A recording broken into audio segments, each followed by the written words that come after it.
If you are someone who feels tired of responsibilities and wonders why you should keep trying at all, then this video is for you. This is about why avoiding action does not bring peace. Welcome to the Mind Truth.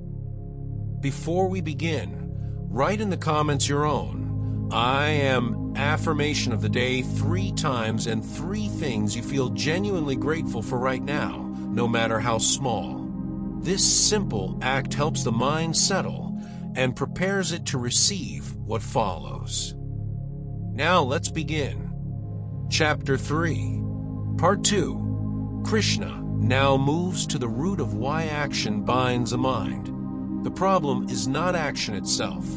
The problem is how the sense of "I" enters action. He explains that action performed only for personal gain creates bondage.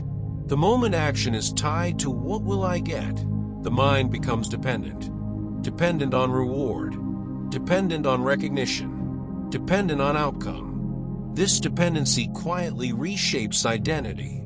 A person no longer acts because something is right. They act because something benefits them. And when benefit becomes the motive, dissatisfaction becomes constant. Krishna introduces the idea of yagyu here, not as ritual, but as principle. Action is meant to be an offering, not a transaction. Life functions through contribution, not extraction. Nature gives without calculation. Society functions because people contribute beyond personal desire. When action flows as participation in a larger order, balance is maintained. When action is reduced to personal consumption, imbalance begins. Krishna is precise. One who takes without offering back is not free. Such a person is inwardly restless because they depend on the world to keep satisfying them. This is not about morality. It is about inner stability. When effort is driven by self-interest alone, the mind never settles. It constantly evaluates. Is this worth it? Am I getting enough? Why should I give more? Even success fails to satisfy because it strengthens the expectation for more. Krishna then offers the alternative. Perform action as responsibility, not as entitlement. Do what sustains order, not what inflates ego. When action is aligned with responsibility rather than reward, the sense of burden reduces. This does not mean self-erasure. It means freedom from the constant hunger for payoff.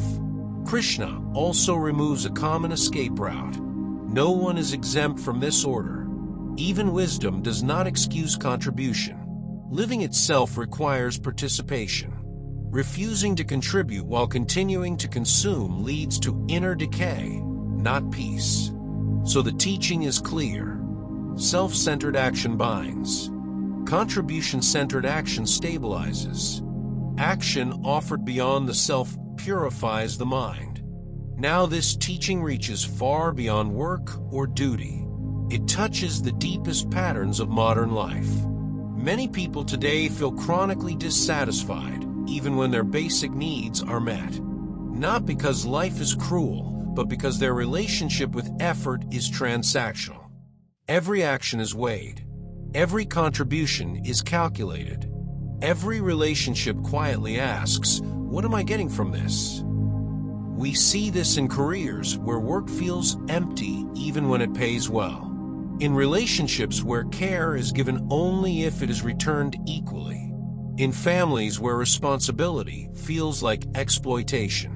In society where contribution feels foolish unless it is rewarded. This mindset does not come from selfishness alone. It comes from fear.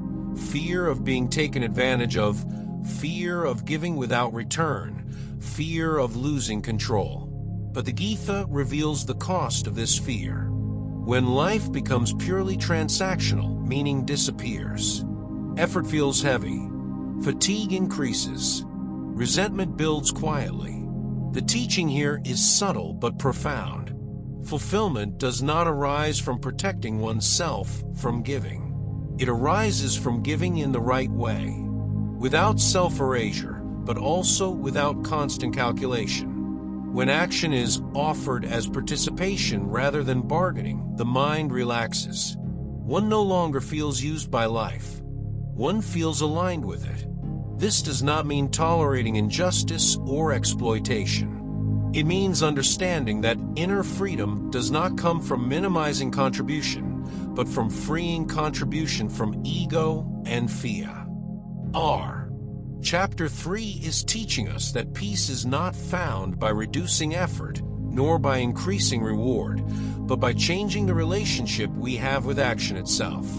In the next part, Krishna identifies the real force that corrupts action from within: desire, how it disguises itself as ambition, justification, and entitlement, and why, unless desire is understood, even the best intentions fail.